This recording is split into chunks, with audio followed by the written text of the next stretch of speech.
What's up sa inyo, no? Malamaya is here. So today is Thursday. No? I-update ko sa ating mga isda.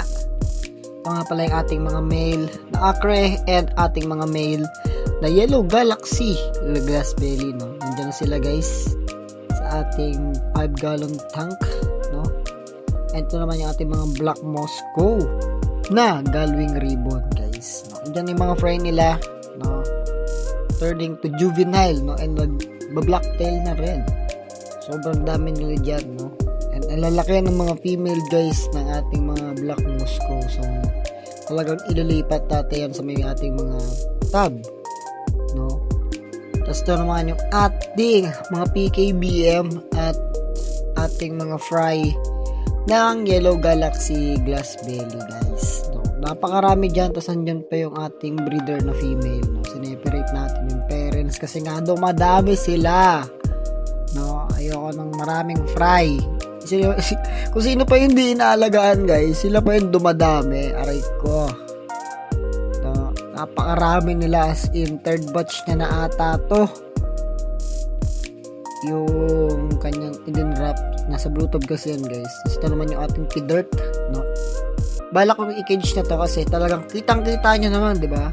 Jabombits sa ating P-dirt na female, no? And nakikita nyo doon yung male natin is may kagat na naman sa buntot. Aray ko, no? Binubuli niya na yung male. So ang gagawin natin is i-cage natin yung female, no? Para maiwasan siyang ma-stress at makapag-drop na siya, guys, para naman di natin mabuli yung male, no? Ito naman yung ating purple dragon na Dumbo ear, no?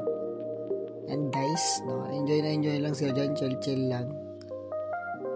Makikita nyo, andyan na rin yung mga fry nila, no? Sinasanay ko silang hindi maging fry eater kasi last time, no, yung ating P-dirt is talagang kumakain ng fry, guys, no? Sinasanay natin sila. Ito naman yung ating ABT, no? Ayan, female and male. Tapos yung female natin naka-cage kasi nga pregnant din, no? Tapos ito naman yung ginagrow out natin ng mga female din na acre na nag-red ears na, no? Malalaki na yan, guys. Talagang makunat lang yung pagka-red ears nila. Ito naman yung ating mga fry ng acre na napakarami, no? In the next month sa 28 or 29 magkakaling tayo ulit, no? Ito naman yung mga P-dirt na fry, first batch na dito, no? So ang dami niyan. Magsaselect ako dyan sa ika 1 month nila. Tapos yung mga breeder natin ng acre, nandyan sila, guys. Sobrang dilim lang kasi ilaw eh.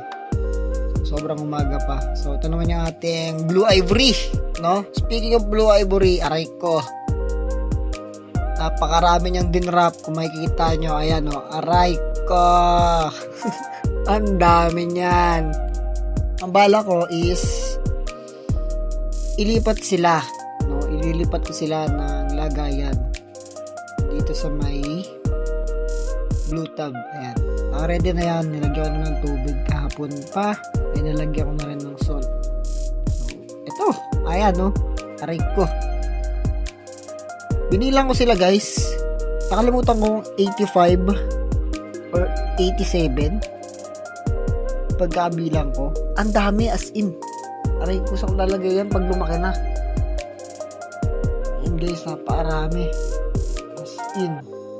So hopefully mamano na ito yung genes ng parents, no? Yung pattern, kasi yun talaga dihilig lang sa ivory, guys. Tapos ito naman sinasabi kong P-dirt natin, guys, kinage ko na, no? Sana hindi siya ma-stress dyan. So yun lang, in-update ko sa ating mga isda, no? Sana na-enjoy nyo. So yun lang, guys. Malamaya is out. Fish out.